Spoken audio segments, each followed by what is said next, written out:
ফিরে এলাম এনটিভি সকালে খবরে। এবারে আন্তর্জাতিক প্রসঙ্গ। নিয়ন্ত্রণের সম্পূর্ণ বাইরে চলে গেছে যুক্তরাষ্ট্রের লস অ্যাঞ্জেলেসের দাবানল। নতুন করে পুড়ে গেছে ৬০টিরও বেশি ঘরবাড়ি এবং ব্যবসা প্রতিষ্ঠান। ক্যালিফোর্নিয়া ফায়ার সার্ভিস জানিয়েছে লস অ্যাঞ্জেলেস থেকে মাত্র ১৫ মাইল দূরে চলে এসেছে আগুন। হুমকির মুখে পড়েছে ১২,০০০-এরও বেশি ঘরবাড়ি। লস অ্যাঞ্জেলেস শহর থেকে ১৫ মাইল উত্তর পূর্বেও প্রায় ২,০০০ ঘরবাড়ির অধিবাসীদের নিরাপদ স্থানে চলে যাওয়ার নির্দেশ দেওয়া হয়েছে। গোটা এলাকা ছেয়ে গেছে কালো ধোঁয়ায়। আগামী কয়েকদিনে আগুনের তীব্রতা আরও বাড়ার আশঙ্কা করছে কর্তৃপক্ষ। এর আগে সেখানে জরুরি অবস্থা জারি করেছেন গভর্নর আর্নল্ড সোয়াজনিগার।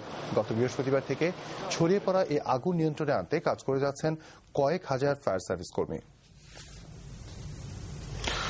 মেক্সিকোর পূর্ব উপকূলের দিকে ধেয়ে আসছে ৫ মাত্রার শক্তিশালী হারিকেন জেমেনা। মঙ্গলবার রাতে অথবা বুধবার ভোরে এটি মেক্সিকোর বাজা ক্যালিফোর্নিয়া প্রদেশে আঘাত হানতে পারে। মৌসুমের সবচেয়ে শক্তিশালী এই হারিকেনের কেন্দ্রের বাতাসের সর্বোচ্চ গতি ঘণ্টায় ২৫০ কিলোমিটার। যুক্তরাষ্ট্রের ন্যাশনাল হারিকেন সেন্টার বলেছে আগামী ২৪ ঘণ্টার মধ্যে জেমেনার শক্তির তারতম্য হতে পারে, সেই সাথে গতিপথও পাল্টাতে পারে এটি। হারিকেনের জন্য হুমকির মুখে পড়েছে বাজা ক্যালিফোর্নিয়ার ২০,০০০ পরিবার। স্থানীয় কর্তৃপক্ষ উপকূলীয় এলাকা থেকে জনসাধারণকে সরিয়ে নেওয়ার প্রস্তুতি নিচ্ছে। আন্তর্জাতিক এক অর্থনৈতিক সম্মেলন বাতিল করে তা নিয়ে যাওয়া হয়েছে মেক্সিকো সিটিতে।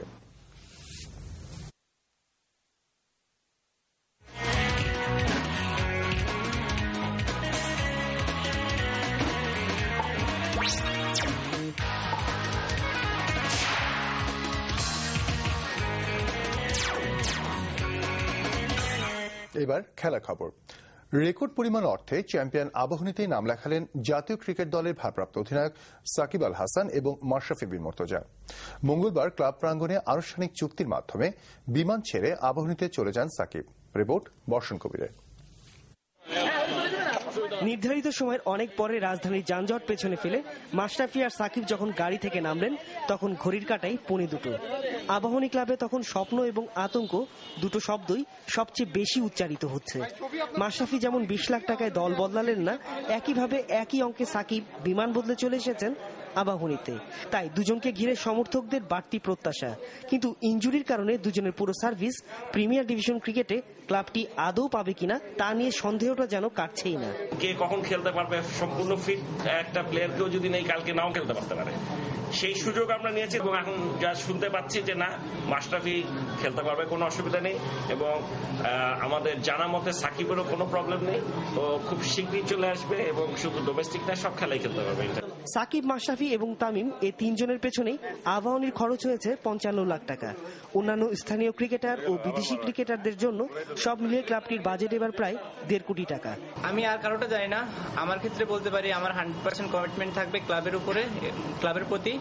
আর আমি আমার শতভাগ চেষ্টা করবো ইন্টারন্যাশনাল ক্রিকেটে যেভাবে পারফর্ম করছি এতদিন, ইনশাল্লাহ এখানেও তার থেকে ভালো ছাড়া খারাপ করবো না ইনশাল্লাহ।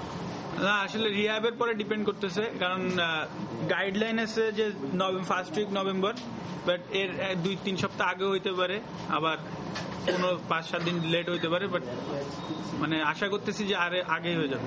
দেশের ক্রিকেট ইতিহাসে এটাই কোনো ক্লাবের সঙ্গে ক্রিকেটারদের সবচেয়ে বেশি টাকার চুক্তি। অবশ্য আবাহনীর রেকর্ড তো এরকমই। প্রায় ১ দশক আগে প্রয়াত ডিফেন্ডার মনে মুন্নাকে ২০ লাখ টাকা দিয়েছিল দলটি। যদিও আবাহনীর চিরপ্রতিদ্বন্দ্বী মোহামেডান জাতীয় দলের এক ক্রিকেটারকে দলে ভিড়িয়েছে টাকার হিসেবে সাকিব, মাশরাফিকে পেছনে ফেলে। বর্ষণ কবির, এনটিভি নিউজ, ঢাকা। শেষ করছি নড়াইলের অন্যতম বিনোদন আকর্ষণের খবর জানিয়ে। অরুণিমা ইকো পার্ক নামের ব্যতিক্রমধর্মী একটি বিনোদন কেন্দ্র এখন নড়াইলের অন্যতম প্রধান আকর্ষণ। বেসরকারি উদ্যোগে গড়ে ওঠা গ্রামীণ এই বিনোদন কেন্দ্র প্রসঙ্গে বিস্তারিত রয়েছে নড়াইল প্রতিনিধি মুনির চৌধুরীর পাঠানো রিপোর্টে। নড়াইলের কালিয়া উপজেলার পানিপাড়া গ্রামে শাহবাজ মৎস্য ফাউন্ডেশনের ব্যবস্থাপনায় সম্পূর্ণ বেসরকারি উদ্যোগে গড়ে তোলা হয়েছে অরুণিমা মৎস্য খামার ও ইকো পার্ক। মনোহর এই বিনোদন কেন্দ্রটি নিয়ে বেশ উচ্ছ্বসিত স্থানীয়রা। আমার খুবই ভালো লাগে এখানে আসতে, এখানকার নিরাপত্তা আছে, এখানে পর্যটকরা এসে থাকতে পারে, থাকার ব্যবস্থা আছে। বাইরের মানুষ আসছে, দেখছে, নড়াইলের পরিচিতি হচ্ছে। এই ধরনের বেসরকারি পর্যটন কেন্দ্র বিকাশে সরকার পদক্ষেপ নেবে এমন আশা করছেন ইকো পার্কের পরিচালক। যে সমস্ত দেশে কোনো রিসোর্স নাই, শুধু একটু পানির মধ্য দিয়ে তারা কোটি কোটি ডলার ইনকাম করছে এবং ওই সমস্ত দেশের মেজর অংশ এই পর্যটনের খাত থেকে আয় হয়েছে। সেখানে এই ধরনের একটি পর্যটন যদি গ্রাম বাংলার মধ্যে হয় তাহলে দেশের তো লোকের উন্নয়ন হবে, বিদেশের লোক আসবে। পর্যটন কেন্দ্রটি পরিদর্শন করতে গিয়ে বেসরকারি উদ্যোগে গড়ে ওঠা এই ধরনের বিনোদন কেন্দ্রের জন্য সরকার সব ধরনের সহায়তা করবে বলে আশ্বাস দিয়েছেন পর্যটন মন্ত্রী জি.এম. কাদের। বেসরকারি পর্যায়ে এই ধরনের যত রকম সম্ভাবনা আছে সেগুলোকে ডেভেলপমেন্ট করা এবং সেগুলোর বিষয়ে সরকার তরফ থেকে যত রকম সহযোগিতা সাহায্য দেওয়ার, যেভাবে যত আমরা অ্যাসিস্ট করতে পারি তার ব্যবস্থা করা।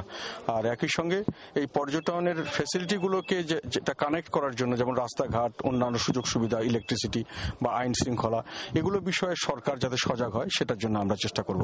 নড়াইলের অরুণিমা ইকো পার্কের মতো এই ধরনের বিনোদন কেন্দ্র দেশের প্রতিটি জেলায় গড়ে তোলা হলে স্থানীয় অধিবাসীদের সামাজিক ও মানসিক বিকাশে তা বড় ভূমিকা রাখবে বলে মনে করেন বিশেষজ্ঞরা। খবর শেষ করছি, যাবার আগে তাই শিরোনামগুলো আরেকবার। তত্ত্বাবধায়ক সরকারের সাবেক উপদেষ্টা মতিন এবং সাবেক নৌ সচিবের বিরুদ্ধে ২৫ কোটি টাকার ক্ষতিপূরণ মামলা।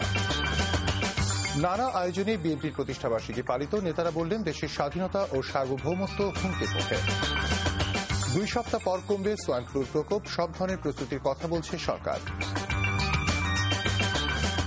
সেনা আইনে বিডিআর বিদ্রোহ এবং হত্যাকাণ্ডের বিচার সম্ভব নয়, সুষ্ঠু নিষ্পত্তির জন্য জাতীয় ঐক্যমত্যের তাগিদ।